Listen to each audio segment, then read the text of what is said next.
तो अपने को किसी भी प्रकार का साधक मत मान, ये निकृष्ट भाव त्यागना ही पड़ेगा। बहुत दुर्दशा हो जाती है, बहुत दुर्दशा, साधक समझ नहीं पाता।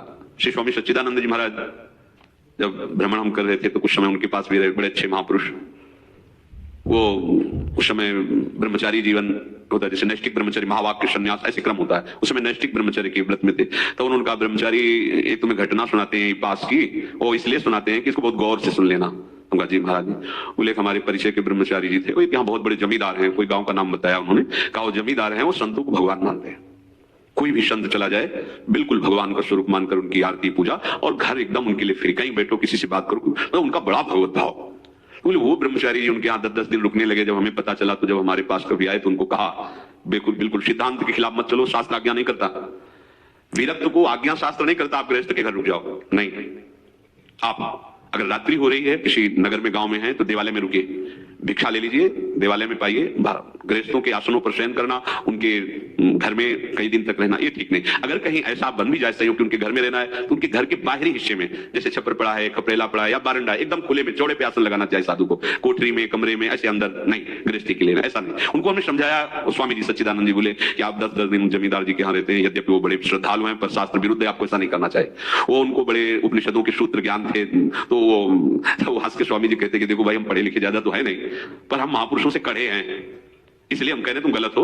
अब आप हमारा उपनिषदों के सूत्रों से मुख बंद करना चाहें तो बात अलग, हम पहले कह रहे हैं पढ़े लिखे नहीं, पर महापुरुषों से कड़े। वो बड़ा शिव स्वरूप एकदम ऐसा, मतलब जैसे पहलवान कोई, बाल ब्रह्मचारी और त्रिपुंड तो साक्षात लगता है महादेव बैठे हुए, दंडधारी महात्मा। फिर उन्होंने जो घटना सुनाई, वो वहां अधिक समय, और उनको तो जमींदार थे, धनी थे, खूब खेती थी और बहुत सेवक थे, तो बड़े प्रसन्न होते संत हमारे घर। कोई कोई ऐसे महाभागवत होते हैं गृहस्थ, वो बिल्कुल मतलब ऐसी स्थिति, एकदम संतों के प्रति भगवत भाव, जैसे रसिकानंद माल में आते हैं बहुत से चरित्र।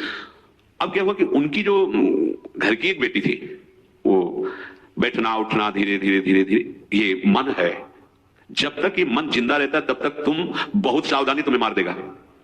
अब उनका व्यवहार हो गया, प्रेम हो गया। अच्छा, उनके लिए चांस था, नैष्ठिक ब्रह्मचर्य के बाद सन्यासी होता है, लेकिन केवल ब्रह्मचारी के बाद वो गृहस्थ में भी जा सकता है। तो उन्होंने बात की, दोनों भागने के लिए तैयार हो गए, भागे। भगवान का खेल, स्टेशन में उनके परिवार का आर्मी से छुट्टी में आया हुआ था, वो अपना देखा हो तो कहां बिटिया, अब तो उसके होश उड़ गए। उसने कहा भैया पता नहीं क्या बाबा जी ने खवा दिया, हमारी बुद्धि खराब हो गई, हमें लिए जा रहे हैं। और उनके तो अब क्या बोले उनको, और तो बलवान आदमी पकड़ा, गाड़ी आई थी उनको लेने के लिए, तो आर्मी वाले को उसी गाड़ी में बाबा जी को बैठाला, उनको बैठाला, ले गए। अब वो तो जमींदार ने कहा कि हम तो प्रणाम करते हैं, आप लोग जैसा चाहें वैसा निर्णय करें, हम इस विषय में ना तो दंड विधान कर सकते हैं ना हाँ कर सकते हैं, आप देखो। वो सच्चे भक्त थे, फिर नए नए वो सब जवान। तो स्वामी जी कह रहे थे उनकी ऐसी स्थिति कि हम शब्द नहीं कह सकते, ऐसी मार पड़ी, पूरे वृक्ष में बांध के उनको चलने लायक नहीं रह गए। उपासक को यह सोचना चाहिए कि जन्म जन्म से हम भोगों में भ्रमित हो रहे हैं, फिर भी उन्हीं भोगों की तरफ यदि तो हमारा प्रभु का आश्रय क्या रहा, हमारा भजन क्या रहा, और हम बहुत इसको छुपा के रखते हैं, बहुत सजा के रखते हैं। ये आशा खत्म करो भाई। सत्संग सुनते हैं, भगवत मार्ग के प्रतीक है, आपने ही निश्चय किया ये मार्ग, जबरदस्ती किसी ने आपके गले में बांधा नहीं है, आपने स्वयं निश्चय किया है। जब आपने प्रभु को पसंद किया तो गंदी बात क्यों करते हो? एक बार चूक हो गई, 2 बार चूक हो गई, पूर्वाभ्यासवत सावधान, आगे बढ़िए। तो इसीलिए भोगों से विरक्त नहीं हो पा रहा कि क्योंकि तू नहीं चाह रहा है। ध्यान रखना, अगर तू चाह ले तो भगवान का अंश से तू क्या नहीं कर सकता। तू चाह कर तेरे संस्कार, वृत्तियां, ये बीज रूप सब नष्ट हो जाएगा, जो भोग का संस्कार है नष्ट हो जाएगा, और तू पूर्ण रूप से मुक्त होकर नित्य एवं शाश्वत को प्राप्त कर लेगा। बड़ा आश्चर्य है, तुझे भगवान से मिलने में भय लग रहा है। ये भी प्रश्न हुआ कि हम सोचते हैं भगवत प्राप्ति हो जाएगी, तो क्या होता है भगवत प्राप्ति? हमें तो बड़ा डर लगता है भगवत प्राप्ति की बात, तो हंसी आई। निर्भय पद में जानते हो क्यों डर लगता है? क्योंकि भोग छूट जाएंगे। शरीर का आसक्त जीव है, वो सोचता है इससे बढ़िया क्या जीवन होगा। भगवत प्राप्ति में पता नहीं क्या होता है, ये तो को प्रकट में बताते हुए श्यामा श्याम के पास जाना, चक्र पानी को मिलेगा, ऐसा ऐसा, तो लगता है हाँ ठीक है ये बात है। अब उसको मोक्ष की बात बताओ तो उसको लेकर क्या होता है, मतलब लीन हो जा। नहीं भाई ऐसा लीन नहीं, जैसे हम खा पी रहे हैं, जी रहे हैं, बढ़िया मकान दुकान सब रुपया पे, भय लगता है मोक्ष से। ये भोगों का आसक्त जीव अखंडानंद से या प्रेमानंद से, उसको भगवत प्राप्ति में या इसमें भय लगता है। महाप्रभु ने जो कहा भय लगता है वो अलग बात है, वो तो प्रिया जी के प्रेम में बोल रहे हैं। भोग की इच्छा ही तुझे परम पद से भयभीत कर रही है, नहीं जाना।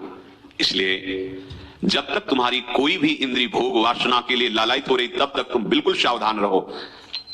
धीरस्तु भोज्यमानोपि पीड्यमानोपि सर्वदा आत्मानं केवलम पश्यन् न तुष्यति न कुप्यति।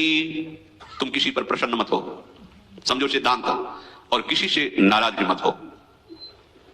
न तुष्यति न कुप्यति। कोई कितनी भी तुम्हारे अनुकूल वार्ता करे, सेवा करे, निरपेक्ष रहो। तुम्हारे आराध्य देव के द्वारा हो रही, किसी व्यक्ति के द्वारा नहीं। अगर आप उस व्यक्ति के प्रति झुकाव किए तो आसक्त हो जाएंगे, फंस जाएंगे।